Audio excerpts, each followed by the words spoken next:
Hey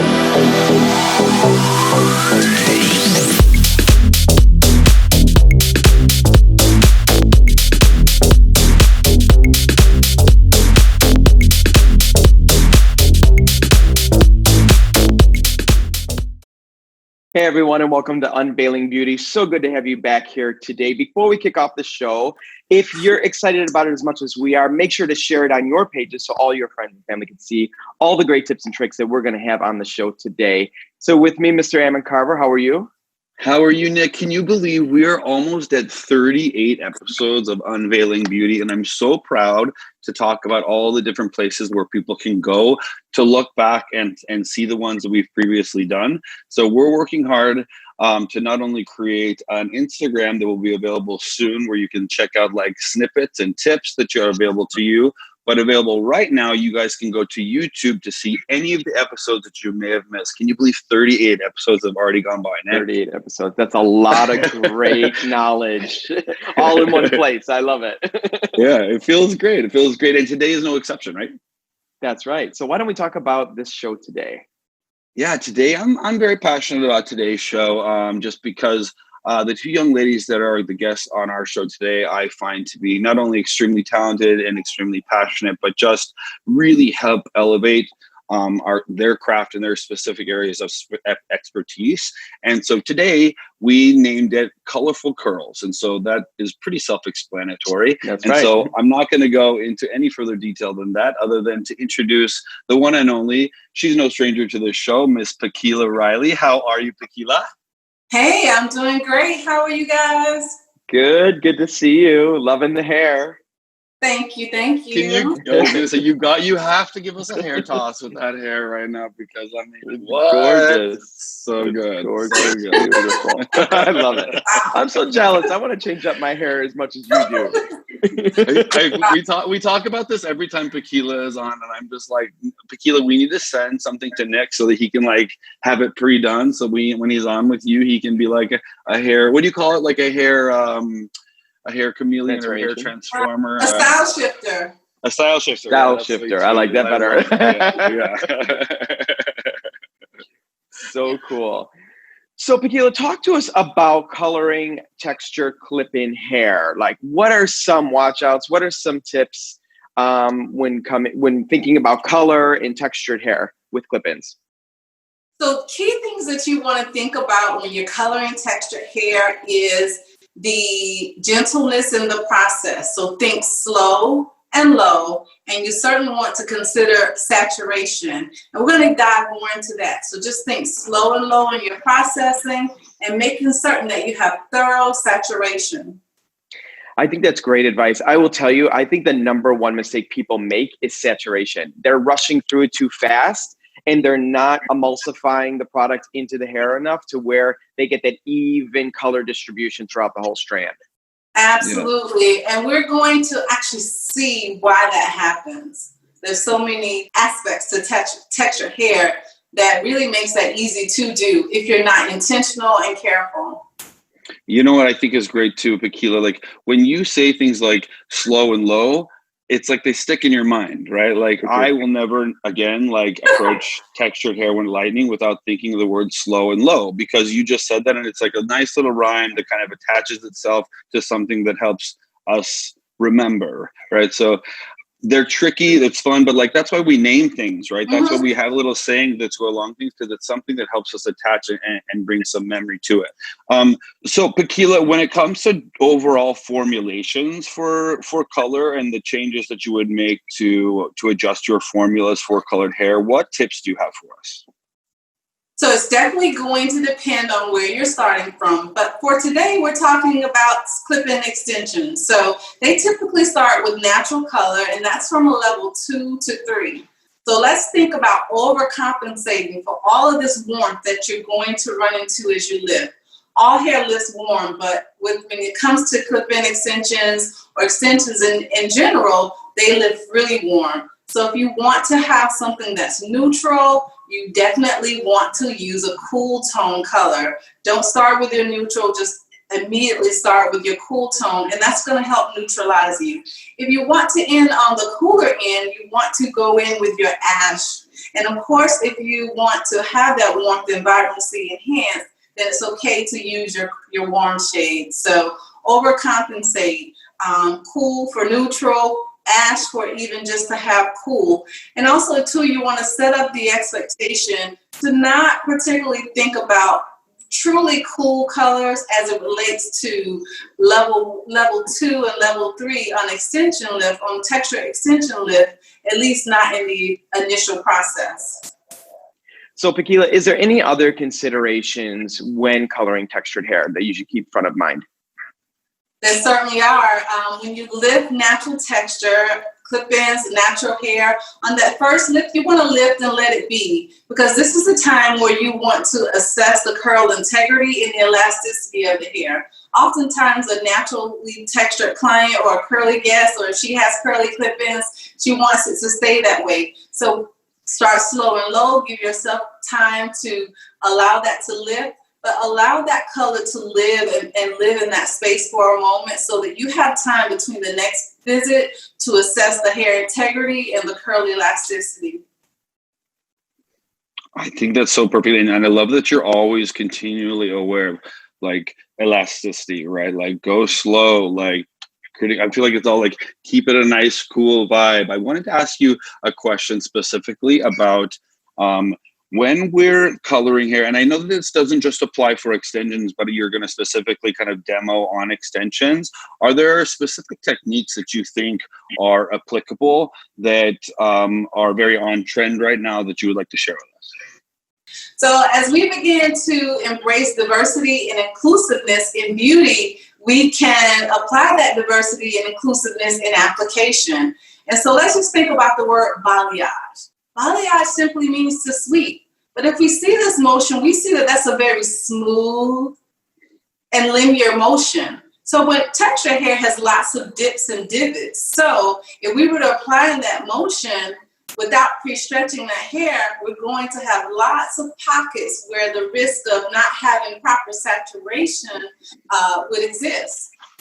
So I like to do a technique or want to give us license to have inclusive terms as well or for those applications, and hence twirliage, which we're going to show today with some clip-ins. The cool thing about this method is that you can use this on clip-ins, which would be a great place to start and practice this twirliage method. And you'll start to understand why it will be applicable for certain guests as well. All right. Well, I'm excited to learn about this twirliage. So let's take a look right now.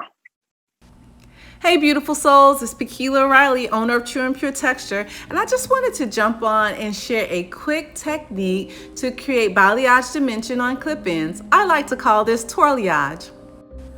Okay, first thing is you definitely want to have a utility table so that you can lay out your clip-ins and work really efficiently. Now, once you lay your clip-ins out, and this is about 2 sets, 14 pieces, 7 pieces per set, you want to grab the ends of each of those clip-ins and grab a section and twirl the lightener or color on those sections. So you're going to be creating a W pattern because you're going to do both sides of the ends and the middle piece, creating an alternating effect.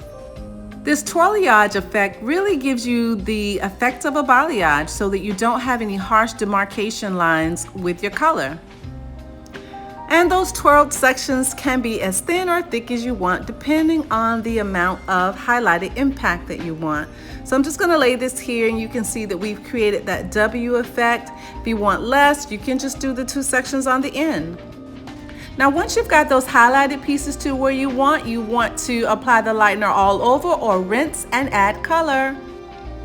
And after a quick shampoo and moisture conditioner, you can see that our clip-ins have lots of hair integrity and curl elasticity left. Now, these Layla curl clip-ins are ready for a wash and go, a twist out, a blowout, wanded, because it's in the dry state where we will really see the trueness of our dimensions. So with some twirliage, we started with some great clip-ins, and now we're here. Until next time, stay true, stay pure. Very cool. Another new thing that we learned today. What about you, Ammon? I know, it's perfect. I mean, it's like it's right on trend, time saving, very applicable. I love that we're putting a name to it, so it's going to stick in people's memory. Lots of amazing tips from Pekela. As always, thank you so much for everything that you do in terms of insight, inspiration, education. I can't say enough. And then you bring that hair too, and like, what else are we going to do? Thank you. Thank you. Got some easy terms. Slow and low. We have our twiliage. We have license to have fun with texture. I love it. Thanks for being on the show today. I hope to see you soon. Take care. Mwah. Yes, bye-bye. All right, Amma. Well, we have another really amazing guest on the show today. Why don't you tell us a little about her? I mean, amazing is an understatement, honestly. Like, I love this girl. Leysa Carillo is somebody that I'm sure that you guys have seen on social media. She has a huge following. I'm going to glance down just to make sure, because she has done a lot in her career and taken a lot of like self-initiative to make sure that she's committed to education. And so I want to read a couple of things that just kind of really give her the credit that's due to her and all that she's taken care of. So Leysa Carillo is the founder of Forever Curls Foundation. She's a Mizani Redken ambassador, and she is such an amazing colorist, specifically when it comes to textured and curly hair. And I could not be happier to welcome her to the show today. Leysa, how are you? Hi, everybody. So nice to see you. I'm so overwhelmed about the opportunity, and it's always a pleasure to hang out with you all. I was going to ask if you wanted to ask me to add that you were like an incredible dancer on that like intro, because I know that you happen to be like so great at dancing, but I was like, okay, I'll leave that up to her. But so not dancing on this episode. All right, but when social distancing is over, we need to go dancing then. Oh yeah. Nick, you and Nick would have a ball with the dancing. Like I love to dance. He can actually keep up. I'm like, so Leysa, we just talked with Pekela, such great knowledge. And there was a lot of conversation about like using extensions and I know that a lot of what you do is working with the client's natural hair. Same with Pekela, but I just wanted to make sure the first question that I threw your way was really about like, what is the most important thing? Like, how important is that initial consultation to realize whether or not that client's actual hair can handle the color they're looking for, or if it is extensions that should be the route you're guiding them to? That's such a good question. And I always start my education with that. I think consultation is the key of every stylist success. I think it's first, you get a good, clear communication of what your client wants and what can be possible. Another thing, I believe so much in energy. So I think the moment is the first time you meet that person, and that person is going to become somebody special in your life. That's the way I see it. Sometimes I feel that we change boyfriend every 5 years or something like that. And I had a client for 10 and 12 or 15. I'm always making it, but it's real. So these people are in your life for some time longer than you are supposed or stuff like that. So I'm like, come on, you need to dedicate some time and consultation to get to meet that person and understand the struggles. I think one of the biggest mistakes is these clients are not a regular client. These clients have a lot of insecurity. They've been bullied when they were kids, sometimes even by the family members. Oh my God, your hair is too big. Go brush your hair. That looks horrible. You know, all those situations that they just grow with that. You know, even myself, I been on the past to many salons and no one could do my hair. I would walk in and I would walk out with a sad face. So they have a lot of wondering sometimes, is this going to be a good fit? Is she going to be capable to help me today? So the first thing is you have to look at the clients in the eyes and trying to establish a good communication. Make it understand that they secure you share, and that is with knowledge. You have to sound knowledgeable. You have to sit and start explaining then about texture, about hair, what is missing, what they need to add into the routine in order for me to do the color, in order for me to do the magic. So most of the time I say, guys, this is no magic. I just pick my clients. So some people look at my page and they think everybody's perfect, every hair is beautiful. I'm like, no. I just say no a lot. So, and I always say this, saying no to a client, sometimes you're saying yes to yourself, because it's your beliefs, if your integrity as a hairstylist, not everybody can get the color blonde right away on the first sitting. And it's basically communication. I analyze the hair, I approach it differently. I believe in energy. I sell products on my consultation, so they go home and they treat the hair before I even start working on the hair. So to me, that's one of the biggest tips. And I don't know if anything else, but I can talk forever about consultation.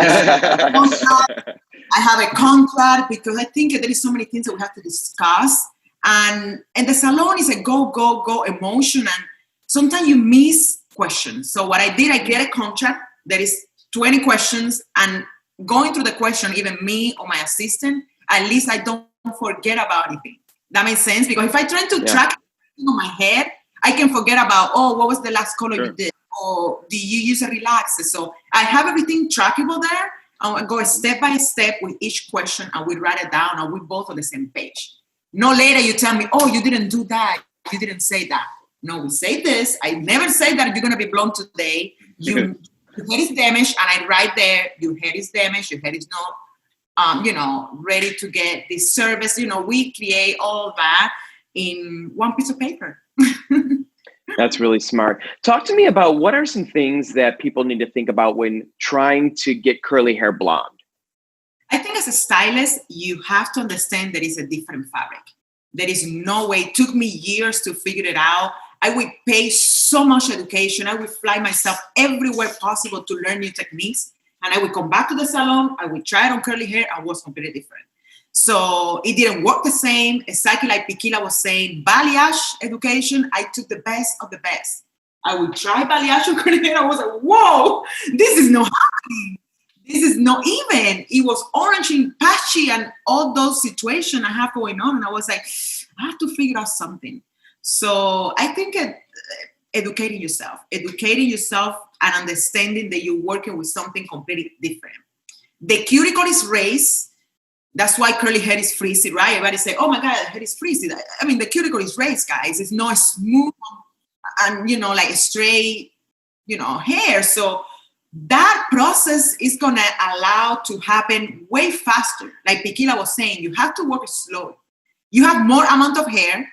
It's a lot of hair. So there is no need to speed up anything. You're going to need that time to walk through the whole head, So working smart and understanding the fabric in front of you. And definitely I will follow up with Pekela. Working with low developer, slow, with patience, it will be your best friend. Hey, Leysa, I know that you have a technique video that we have prepared, but I know you wanted to start and just give us a little bit of like a starting point with what you were going to do with the actual technique, so that our viewers get to see like the way that you approach textured hair. So I just wanted to get you right to that point, and then we can share the video as we continue with the rest of the show. Sounds good. So let's start about when the clients come into the salon, right? The first tip I have for you guys, let the client come with the natural texture. Don't help me. I always say, do not help me. I'm good. Don't brush, don't go back. I need to see the texture. Like Pekela was saying, if you don't see the curls alive inside the foil, if you don't look for the elasticity, it's not going to happen. You're not going to be allowed to understand what is going on inside the foil. So the first tip, I get my clients exactly how they were born. You come just like that. Don't put too much products or heavy oils. And another thing that I do, I take pictures. So I have a record of what we start from. The second would be I spray just like a whatever leave-in conditioner I have. And I will brush the hair gently. And I will start section my mannequin head. I have, all my sectioning, breakdown, all my technique. The way I approach is a little bit different.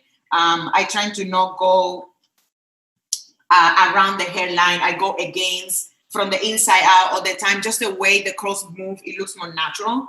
And talking about the technique that I'm going to show you guys is basically a balayage in foils. And the reason I create this technique, once again, I couldn't get my clients blonde enough in one sitting. That was one of my biggest issues. The second one, I want to help more people. I was like, if I keep doing the same client every 6 to 8 weeks, I cannot get new clients. So there was a point in my career that I was extremely booked and I couldn't get nobody in. And this is not fair.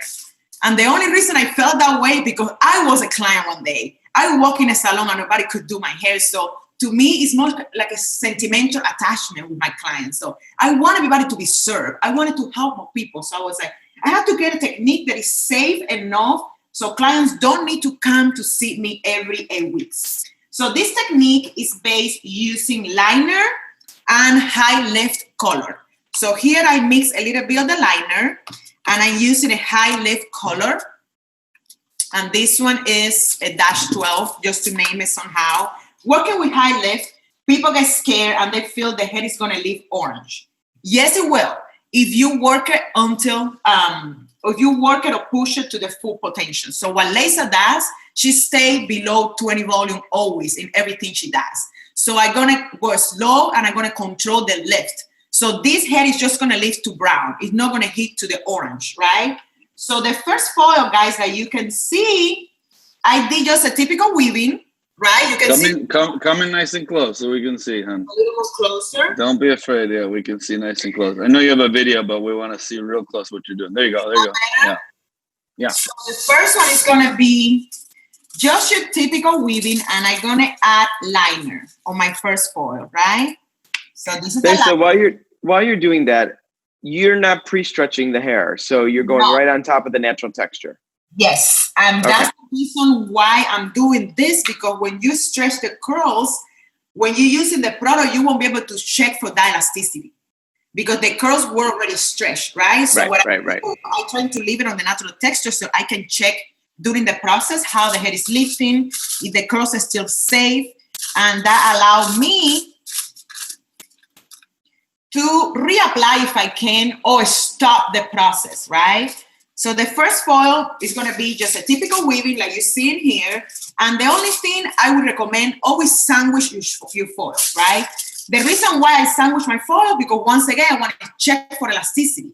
I want to see maybe if I can push the blonde a little more further. So if I open the foil and I see it's a level 7 and 8, the elasticity is good, I can reapply a new formula that is strong enough to lift the hair, right? If I crumble the curls like this and I fold, that is going to be harder for me to check. Just the only reason I don't say there is nothing wrong for people to do that. I just say in my case, I like to keep a sandwich like this so I can control what is going on later on. So basically, the second foil is going to be your money maker. And when always I say this, because this is going to give you the beautiful blend that everybody's talking about when they ask you for balayage look. So I just going to tease the second part of the section, like so. I'm going to apply my foil. And I'm going to combine on the second foil, high lift and liner. So the first one, right below the tease area, I'm going to apply my high lift color. But the tip is going to be to create a V. I always have to just in case I have an accent and I'm like, should I say it? You know what you call it? I'm saying Vina B. Yeah. And so this is a V on the first half. And on the second half, I'm just going to apply liner, right? And I'm going to follow the formula that I already had, like so. Once again, I'm going to sandwich one more time. And voila. So this is what it's going to do, guys. That foil underneath is going to support the bright pieces on the top. So when you brush, what is going to happen? My dog, I'm sorry. I've seen your dog, such a cute Dalmatian. Okay, he's getting out. Sorry about that. So the idea from this technique is to allow that second foil to support the bright pieces on top, right? So when you brush the tease, that tease is going to connect with the high lift brown, and the ends, like balayage look, it's going to be they're going to be bright. But the first foil, of course, is going to give that dimension that is going to break down those dark areas, right? This technique, once again, has a lot of variation. I can talk about for days. Normally, I can do even 2 foils of high lift, maybe 1. it's up to you. It's a technique that I create for people to play and be creative and just, get it the way I'm feeling different, maybe the way I feel it. But basically, this is what it is. That's it. And I go all over the head. And having foil it will allow me to create a blonde look in one sitting. I just have to be really careful, working with slow processing products. I like it because in the end, you're going to have all this different dimension from all these different formulas and techniques that you've used. Yeah, and here you can see wow. Yeah. Beautiful. And I know that the viewers will be able to see all of the images that you've been throwing up. That's beautiful, Leysa. It's really beautiful. Mm-hmm. I know we have a video that you've also prepared. So you've given us a couple of first steps, but like people always like to see the whole process and stuff. So that'll be here too for people to enjoy. Now, for me, one of the most important things that I think that needs to be addressed, and we cannot have this episode happen without talking about it, is aftercare. Right? So clients that have textured hair, that want to have lightener, want to have color in general, what is the aftercare according to Leysa?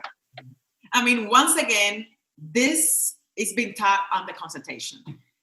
It's a really true communication that I have with them before, during the process, and after the process. If they don't have the commitment to buy the right products for the aftercare, it's not going to work. So I always tell them, I can leave you some time for you to maybe get the products in another store, but we need to put this and this and this after. So first of all, I recommend my clients to not shampoo the hair every single week. I normally explain to them to alternate between shampoo and cleansing conditioners. Cleansing conditioners are things that are a little more gentle for the curls. Remember, the hair is being blonde to the fullness, so we have to bring the hydration back. So I want them to make sure that they get professional products, water-based soluble products, always, to drink a lot of water, to be healthy on the inside, and also to maintain a clean scalp. I think that this is something that nobody talks a lot. And you need to have a clean scalp and a healthy scalp in order to have healthy hair. So I recommend them, if I feel the scalp is a little dry, I recommend them treatment for the scalp and the hair. And I also tell them to use a hair mask. A hair mask is going to be your best friend, and you always have to have it on the shower. No matter what, I think when you have conditioner, you always thinking, oh, maybe on Friday, on my day off, I do the mask. And the kids came from school. You have a barbecue to go, and you ended up not doing the mask. So if they had the mask in the shower and they substitute the conditioner with the mask, I know that I'm 100% sure that they're treating the hair better. So I don't allow my clients, if they want it to be blonde, to have conditioner. So I recommend them straight to get a mask, clean the hair, and mask your hair all the time, like that. Da, da, da, da, da, da.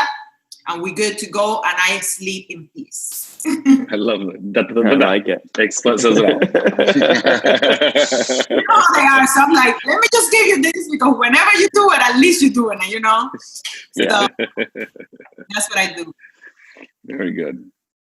All right. So should we take a look at this video that we have here? Yeah. Another way to check for curl elasticity. We're gonna put a curl outside, get a clean towel. You're gonna wipe it. And you're gonna crunch it on your hands, just like so. And you can put it back in, reapply, or you can just take it out and rinse it. So good. What a great way to really break it down. Like I said earlier, I love this technique because you see all the dimension of the curls throughout the whole entire head. And the way the light hits the curl is going to take on a new shade of blonde. And that's what I love about it. Thank you. Leysa, thank you so much for being on the show. Honestly, like, I think that it's so cute when you say things like, I could talk for hours, and honestly, like, I feel like I could listen to you for hours. Your passion is evident. It's very evident about the reason why you do what you do. It has everything to do with trying to make sure that those clients that maybe you once felt like that got rejected or got told no, have space and have room in your life. And that's so part of our Ulta Beauty culture. And so I think for that reason is one of the reasons why I feel so attached to you, because we share that same value. And so just a big thank you for sharing that spirit, sharing that passion and that knowledge, because we all know that, you know, knowledge is key, but without the passion behind it, then it does nothing for us. So you have both in spades, and we thank you so much for joining us on Unveiling Beauty today. Thank you so much to you both and to the show. I can't wait for everybody to watch it. And I mean, I'm glad when people can tell with my passion, because sometimes I feel, oh my God, I might be too much. No. We love it. It's energy. Bye-bye, guys. Bye. All right, Ammon. So let's talk about our next show. What do we got? Oh my God, what a fun one today was, but we have another one coming up. I know I say this every time, and I'm not trying to broken record it, but I do take a lot of passion, giving a lot of variety in the topics that we bring to the table. And this next one is a little bit different, because this one really does highlight what I think a lot of people in the industry are craving right now. And it's just understanding opportunities in the different areas that you can grow in different organizations. And specifically, we're going to highlight the career opportunities at Ulta Beauty, because that's what we know and do are so close to, right? So next episode, all the different career opportunities that you might not know are available to you as a beauty professional at Ulta Beauty. Awesome. I look forward to that. In the meantime, thanks everyone for tuning in. If you haven't yet shared it, make sure you do so and tune in next time. We'll see you soon. Have a good day.